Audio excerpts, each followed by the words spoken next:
My biggest regret this season is being unable to go to any hockey games. I love the feeling of being in the arena. I love the atmosphere and camaraderie of a big game. What I really need to do is scour the resale market for the best tickets available. And I know my source to find them. SeatGeek, the sponsor of this video. You know the drill. They aggregate all tickets available in one easy-to-digest app, sorting all tickets from red to green on a 1 to 10 scale, a sneak peek from where you'll be sitting, and so much more. To get a head start on the thrill of the game, use the code TREE in the link below to save $20 off your first purchase. I really need to get to some damn games soon, and SeatGeek is the way I'm going to go for them. But it's not like I haven't been paying attention to the NHL. The Eastern Conference is, shall we say, intriguing. The fuck, Boston? You're supposed to be dying. What kind of devil magic are you summoning to be this good again? This was supposed to be Toronto or Florida taking the reins, not you! To the chagrin of every other hockey fan out there, every single thing has gone right for the Bruins. The so-called aging core has found the fountain of youth to go back in time to 2011. Team defense stronger than ever. They have depth scoring. Do you know how long they've been trying to find that? Pavel Zacha has been deservedly extended, but the real revelation is in Linus Ullmark. He has apparently channeled Prime Tuukka Rask and has become God. It's the right year to do it considering Patrice's probable retirement and Pasta's impending free agency. They've been playing with a fire I haven't seen out of them in a long time. I hate to say it, but it's been perfect for them. As long as you ignore that whole Mitch Miller debacle, that is. Let's not talk about that. Everything appears to be on schedule with the rebuild. Development is continuing as expected, and they're even in some semblance of a chase for the playoffs. It's a long shot, but that kind of long shot is something that the Sabres haven't had in a long time. Know why that is? They score goals in bunches. Bunches of bunches. Jeff Skinner returning to contract year bunches. Young pieces emerging into key players. Tage Thompson is the true unicorn of the NHL. A guy who went from an afterthought who couldn't hit the broadside of a barn to, holy shit, this guy's one of the best pure goal scorers in the league. All he does is score goals. And it's a bright spot for a future that suddenly doesn't look terrible. Only if they had any semblance of a defense or goaltending besides 41-year-old Craig Anderson playing valiantly. They need UPL and Owen Power to develop. It's the only way Buffalo keeps progressing. But that's a minor nitpick. They're doing fine. Moves to bring in significant veteran influence in the offseason were seen as risky, mostly because they were shedding a large chunk of the depth that helped them go far. Fortunately, thanks to a stable and excellent core, and some good coaching, the Hurricanes are back to the top of the Metro food chain. The ways they are blessed are easy to decipher. Skill and talent out the wazoo. A rock-solid defense that limits shot production. Not to mention their quality pieces in the offensive zone as well. Analytical darlings in every sense of the word. Even the goaltending has held its own, if only because it's being shielded by an excellent defensive core. One question though, was it really necessary to sign Pyotr Kochetkov to an extension this early? I get he's a great prospect, but with barely any NHL experience? I mean, if that's the only question mark, it's not a bad start. That was before Patches retore his Achilles on the same leg. Fucking damn it. Welcome to the infirmary. It's a grim and dire place. The smell of stale blood and rotting flesh permeates the air. To many, it's hell. But to hockey fans, we call it Columbus. Yes, they are completely terrible this season, but they have a legitimate reason for it. Have you seen their injury list? Roughly the entire damn team is on it. They're starting the equivalent of an AHL defensive unit, for God's sake. Elvis can't shake his way out of this one, unfortunately. He's going to have another awful season in net. I know I'm being more sympathetic than I should for the Jackets, but it's tough to really gauge them when the whole team is all but destroyed. Good year to fall to shit, though. Connor Bedard just broke the record for points in the World Juniors. Generational talents tend to give a nice jolt to a franchise. Just saying. The guys are playing in Detroit has been, let's say, mixed. There have been significant strides made since Ken Holland was kicked to the curb. There is no denying that. However, it feels like there's something still missing from this team. It's a problem when I don't know what the hell they are. They're a different unit nearly every night. One day they're dominating the best of foes. The very next game they somehow couldn't stop a pebble. Maybe it's the insanely inconsistent goaltending that tends to do that, but it could be other things. It could be the mammoth losing skid they've been on since December. It could be the interesting ways they're trying to create cap space. Waving Jakub Vrana and Alex Nedeljkovic raised some eyebrows despite not being claimed. But they were replaced in the lineup and have their flaws, be it health or performance. This is a big year for the Wings, and I still can't get a clear view on where to go from here. I guess the way's going to be revealed with time. Don't know what else to say. Panic time. You're in shit deeper than the swamp of the Everglades. A team with supposed cup aspirations is drowning in their own ambition. We tried to ignore it, but reality must be faced in these desperate times. The Panthers lost a ton of depth this past offseason, and now it's finally come to roost. Most people will probably blame it on the Tkachuk trade, but that isn't the issue. Matt's been as good as advertised. The issue is, well, is there much else besides him and a few other pieces? Aaron Ekblad is one of the most cursed players there is. He just can't stay healthy. Without him and Weegar, the defense has completely fallen apart. Spencer Knight and Bobrovsky being left to the wolves. Not to mention forward depth falling off hard. This whole franchise is cursed. No matter what they do, even if playoffs are in reach, success must be fleeting. Paul Maurice may be a fine coach, but so far he ain't working here. If the team continues to flop, it might be time to pull the plug. Take what happened last season and repeat it. The Habs have at least some shred of a future, but without the talent that took them to a random cup run, they are nothing. They are deep in a rebuild. And not to mention injured to hell and back. Nearly every skilled player is out of commission. Anything for the almighty tank. One thing's for certain, though. They need a replacement for Carey Price. There's nothing in the system that replaces him. Maybe a year of hope for Caden Primo, but he's stalled out. The only good story out of the year is the emergence of Arber Xhekaj. Really impressive how he overcame all odds. History does have a way of repeating itself. Finally! I honestly thought they were never going to break through their perpetual rebuild. Sometimes it only takes about 3 or 4 years of no expectations before a group finally emerges. Jack Hughes has arrived just on schedule. The potential he flashes a prospect is being realized at the right time. Led by his might, the offense is one of the most potent in hockey. Weapons galore everywhere you look. And this is with Andre Palat being banged up for most of the year.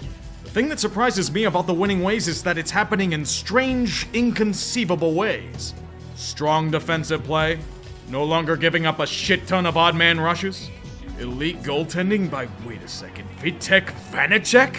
When did he become this good? Lindsey Ruff was supposed to be a placeholder for something better, not turn himself back to his mid-2000s form. He helps New Jersey tie the franchise record for most consecutive wins in a year. Ignore the subsequent 8 of 9 losing skid, they've righted the ship. If things keep up like this, the Devils will be able to experience something deemed extremely rare in the modern age. A playoff berth. The roller coaster ride will continue until morale allegedly improves. At least it's better than the perpetual disappointment of last season, right?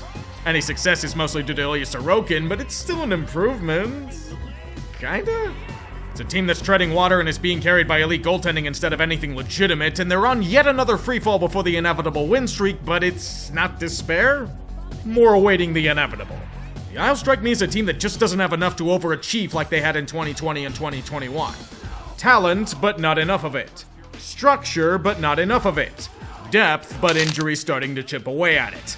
Too good to be in the Bedard sweepstakes, not good enough to be taken seriously. It feels like hell. And if something happens to Sorokin, oh boy, you best be ready to whip out the tanks. You can see flashes of brilliance in their play. You can see bits and morsels of a brighter tomorrow with every goal in say. But this time around, it's like something's missing. Maybe more than one thing, but it's quite obvious that the Rags aren't playing up to potential. Yes, Shesty is Shesty and still a beast, but everything else around him just hasn't clicked. The young guns they were hoping to see progress from have stalled out. Kaapo Kakko and Vitaly Kravtsov are decent, but haven't been anywhere close to advertised. Alexis Lafreniere teases, but counters with wave after wave of frustrating stagnation. It's a good way to ruin prospects.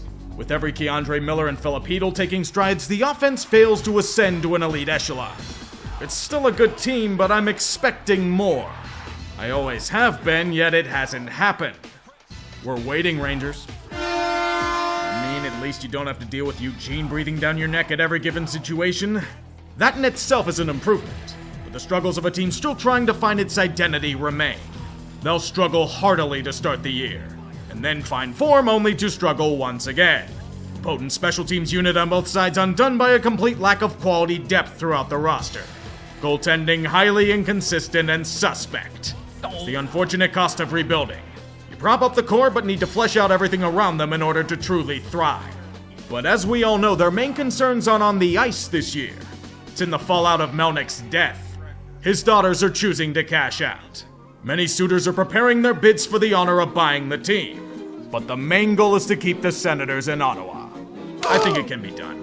They already have the new arena planned out. Please tell me how injuries were the only reason keeping the Flyers from reaching their potential. That alone should get Chuck Fletcher fired from his post. But things are a little more stubborn in Philadelphia. They only gave Rasmus Ristolainen a big extension to be outproduced by Jalen goddamn Chatfield. I bet it'll mean more aggressive retooling of an inherently flawed roster with players continually ruined by organizational ineptitude. But it's alright, they have some injuries and are on a bit of a winning streak after endless failure, so nothing serious is going to be done about it. Don't rock the boat. Only embrace becoming the punchline of the Metro. Their power play certainly doesn't have any punch to it.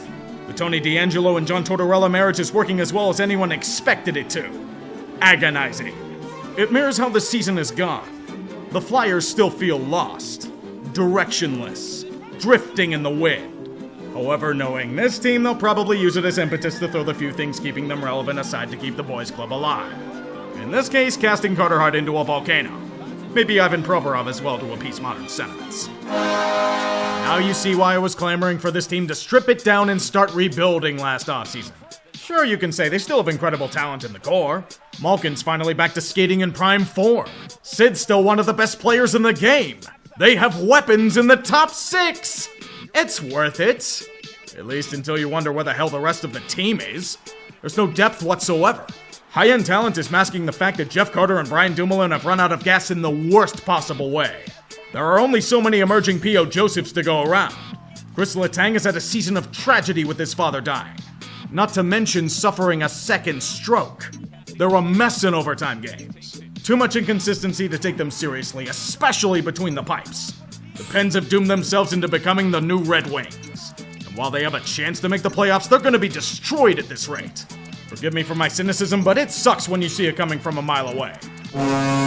Things were looking a bit perilous early on. Maybe this team had reached the end of their rope. The cup tax was too great to overcome.